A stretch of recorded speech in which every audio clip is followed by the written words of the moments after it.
On a chilly night in May of 1932, Al Capone boarded the train that would take him to the Atlanta Penitentiary in Georgia. His violent career as the ruler of Chicago's underworld had finally and unceremoniously ended. For nearly 2 years, though, in Atlanta's Federal Penitentiary, Capone lived in relative comfort.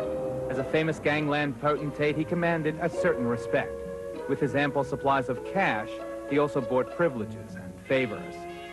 In the summer of 1934, though, that all came to an end, when Capone joined 52 of Atlanta's most dangerous and hardened prisoners on a special heavily guarded prison train. Its destination, Alcatraz. Authorities were so worried about an attempt to spring Capone that the prisoners never left the closely guarded cars. They were rolled onto a barge and towed to Alcatraz Island. When Al Capone first set foot on this 12-acre rock right in the middle of San Francisco Bay, he must have felt a sense of foreboding. He was, of course, no stranger to prison walls, but this place, Alcatraz, was frighteningly different. It was converted from an aging military jail into a medieval maximum security prison. Harsh, disciplined, escape-proof. And the notorious Scarface Al Capone would be one of its first official residents. The principle of rehabilitation did not apply in Alcatraz. The rock was designed for punishment and for total isolation from the mainland, just 1.5 miles away. And the rock's boast that it was escape-proof was well-founded. The island is surrounded by barbed wire. Sewer outlets and utility tunnels which open to the water were blocked. And then there's the swift, cold currents of San Francisco Bay, a formidable natural barrier that did as much as the walls to keep people in. From 6 towers, every square foot of the island could be watched, and each tower was equipped with high-powered rifles. No one would get off the rock. When Warden James A. Johnson called his infamous name, Capone was led through the 3 steel doors that secured the cell house reception area. Name? You. What's your name? You know my name. Everybody knows my name. Well, then you ought to know it, too. Capone. First name? Alphonse. Number 85. Next. Capone was then led to the bathhouse, where he was strip-searched and medically examined.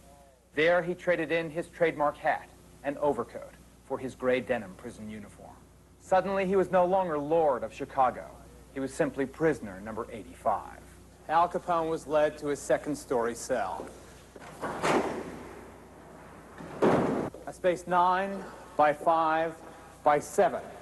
It was probably smaller than his closet in the Lexington Hotel. It would be Al Capone's home for almost the next 5 years. At 6:30 every morning, a bell would signal the beginning of Al Capone's day. Then, like every other con in this place, he had approximately 20 minutes to dress and shave. If he wanted to shave, the procedure was approximately this. He would put an empty matchbox right here. A guard coming by would put a razor blade inside. Capone and the other prisoners would then have 3 minutes to complete their shave, at which time the guard would pick up the razor blade. A second bell would then signal the beginning of the daily prisoner count, followed closely by a third bell, calling the men to breakfast. One February morning in 1938, Capone walked out of his cell seemingly in a daze. He walked aimlessly and mechanically down this corridor.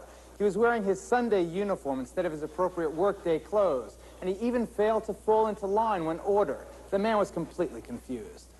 Here in the medical ward, the prison doctor noted that Capone's speech was thick and slurred.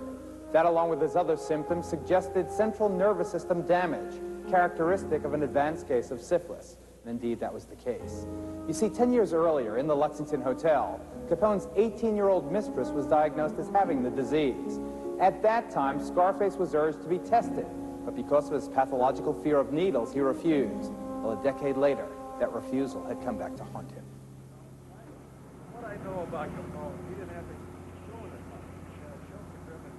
much. How many years did you work here, actually? To be exact, 29. I was here right after they opened it, in October the 27th, 1934. So you were here when Al Capone got here? I was here when he got here. Describe Capone's arrival here at Alcatraz. Say he came over on the barge with several other inmates, marched up the hill here, went into the clothing room, was given a change of clothes, given a bath, given a cell. That's all there was to it. His irons were removed. That was it. So they were marched up here in irons? In irons, oh, absolutely. Leg irons and cuffs. Was he a big talker?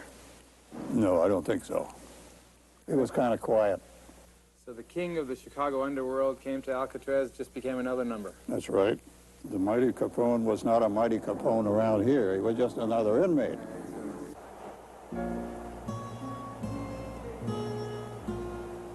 He would spend the rest of his sentence in the prison's hospital, gradually deteriorating until he had become a pathetic shell of his former self. Finally, on January 6, 1939, not quite 5 years after arriving here, Capone walked down this dock to the boat that would take him off the island. What was left of Scarface Al Capone was going home.